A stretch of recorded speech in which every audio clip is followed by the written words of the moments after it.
just when you figured it might be a formality, it's not. The Clippers, down 0-2 in their first playoff series, came back and won. Down 0-2 in their second playoff series, came back and won.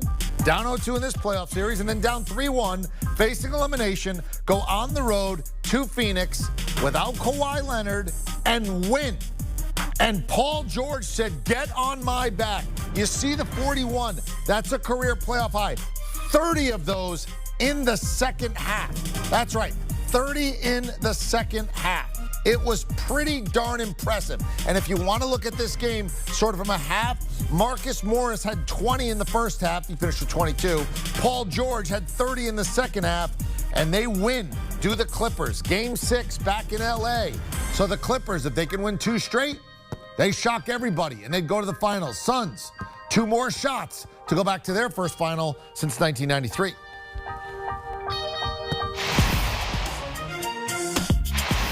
And we say hello and welcome into the Geico 15 presented by Geico. Geico, 15 minutes could save you 15% or more on car insurance. Visit geico.com to see how much you could save. I'm Eric Casilius with our coach, Avery Johnson, 2 decades in the NBA as a player, coach of the year, world champion, all that other good stuff. And let's start here.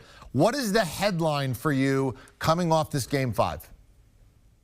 Well, the headline for me is the start of the Los Angeles Clippers. The Clippers outscored the Suns 36-26 in the first quarter, and it seemed like it was a 20-point lead more than a 10-point lead.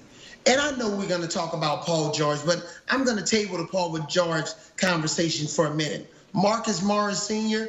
dominated the Suns, especially in the paint. He made 3-point shots. Reggie Jackson put on just a high-level performance. DeMarcus Cousins came off the bench, and he was the old boogie offensively and defensively. You know, here he is catching a short pass and finishing inside. So the easiest story tonight is talk about the extraordinary exploits of Paul George, but the way Marcus Morris helped the Clippers get off to a good start. Reggie Jackson power dunking in transition, and then Boogie Cousins just going to work inside with the physicality. And then on top of that, Paul George was extraordinary tonight. You know, give Paul George, give him his flowers. He gets them. But I'll say this, and I talk about this all the time as we're watching the games. You know, he missed big free throws. We've seen him be great. We've seen him be bad. Like, he's a really hard guy for me to evaluate on the whole. Like, every time I think I have him figured out and I go, he's a great player, he does something, I go, he's not a great player. And every time I go, you know what, Paul George is overrated, he does something like this. Who is he? I mean, I have a hard time figuring out. I think he's the hardest player in the NBA to properly rate because I'm not sure what I'm seeing, and I watch the guy all the time. Who's Paul George? Well, I feel the same way, EK, about the Clippers in general. Just when you count them out, then they win.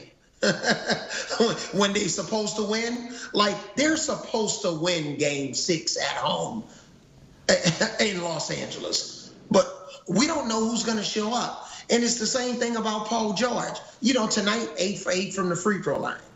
In other games, he misses 2 free throws. Or he'll miss a technical foul. You just don't know. They're just unpredictable. And the unpredictability without Kawhi Leonard, you know, it really shows because you just don't know where you're going to get. But tonight, Paul George was phenomenal. I mean, Paul George looked like a first-team All-NBA player. I mean, he looked like a really elite player. I mean, he looked like a borderline Hall of Famer. But you just don't know what you're going to get in Game 6 in Los Angeles. I agree. Coach, I mean, look, the guy put up 30 points in the second half with his team facing elimination without Kawhi Leonard, and basically on the road when they were looking to celebrate said, not tonight, not on my dime. And there aren't a lot of guys in the world that have that kind of ability to do what he just did. You got to give him his flowers, as you said. Very, very, very, very great effort from PG-13. Now, you mentioned Game 6. What's your gut tell you? Who do you favor in Game 6? Well, I'm sticking with my pick prior to this series. I picked the Suns to win this series in 6 games. I think they were the hottest team coming into the playoffs. They were the hottest team as the playoffs evolve, with a couple of sweeps. And this was independent of us not understanding that Chris Paul was going to be subjected to the NBA COVID or health protocols. I still don't believe Chris Paul has played his best game in this series. Cam Payne saved them in game 2, 29 points, 9 assists, and no turnovers. He hasn't been the same player. He only played 12 minutes tonight. So this is all on CP3. I'm looking for CP3 to end it in game 6 against his old team. This has more to do not just with this series, but CP3's legacy.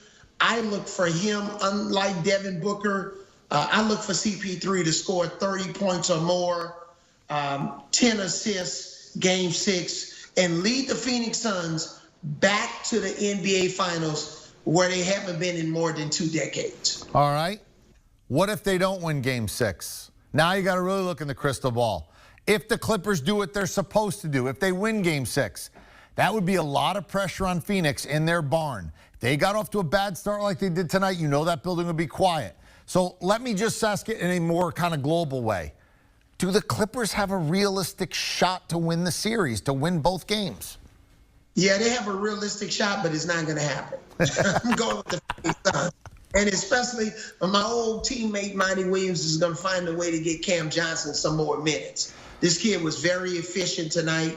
Probably could have gotten in the game a little bit sooner in the 3rd quarter when things started to unravel. So a lot of this is about adjustment. Give Ty Lue credit.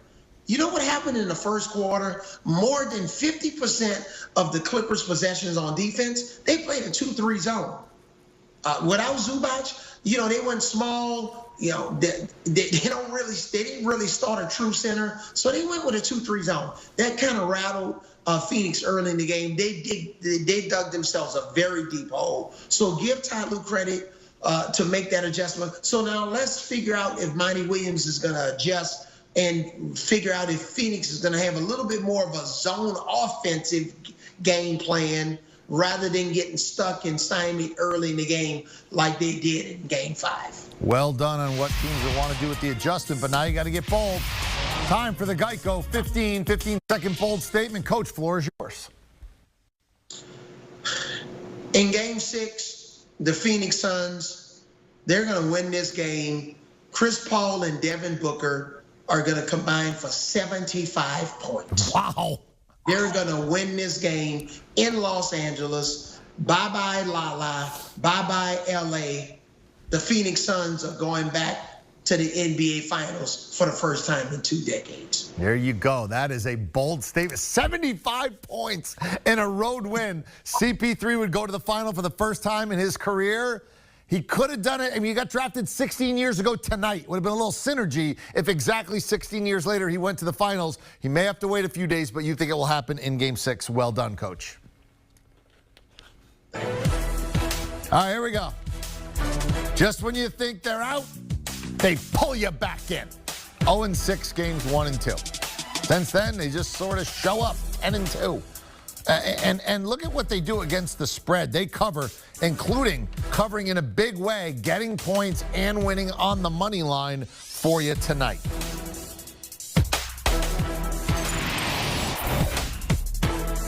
Paul George, 41 points. 30 of those come in the second half. The first 40, 10, and 5 game in Clippers franchise playoff history. Now, the Clippers don't have a lot of playoff franchise history, to be fair, but it is the first time it's been done. He was 10 of 12 from the floor in the second half. That's the kind of great effort you need if you're going to get it done on the road facing elimination. So now game 6 will be back in L.A. As for Phoenix, they fail to close out the Clippers on their home court. So now they're going to try to do it on the road. If they lose game 6, it will be winner take all game 7 back in the desert. Clippers plus 240 on the money line. That's nice. They were getting 6.5. Tim Doyle's best play said take the points. You didn't even need them. And the over came in. Total at tip 213. Yeah, I don't even know. Rated R. It may be the next one up. Maybe like an NC-17 or something like that if you're a Phoenix fan. You may want to cover the eyes of anybody who's a minor if you're going to watch that one back if you're rooting for the Suns in this. This was unbelievable. 10 out of 12, 30 points. That's the half, not the game. And 9 boards in addition to the 30 points in the second half alone. Well done, Paul George. All right. If you're going to get the Clippers, you're pretty much going to get them early, and they're going to get you late. That's been the story of their playoffs. They spot you the 2 games to start the series. They did against Dallas. They did against Utah. They came back and won. They did against Phoenix. And they're going to try to come back and defeat the Suns. To do so, they will have to win Game 6 at home and then Game 7 on the road. They have no more margin for error. If they lose either of the next 2, they would be done. Phoenix would go to the final. Want a sports network that delivers everything that matters about the game? The highlights, the picks, the instant analysis. No yelling, no fake debates, no politics. Hit the subscribe button and never miss a moment.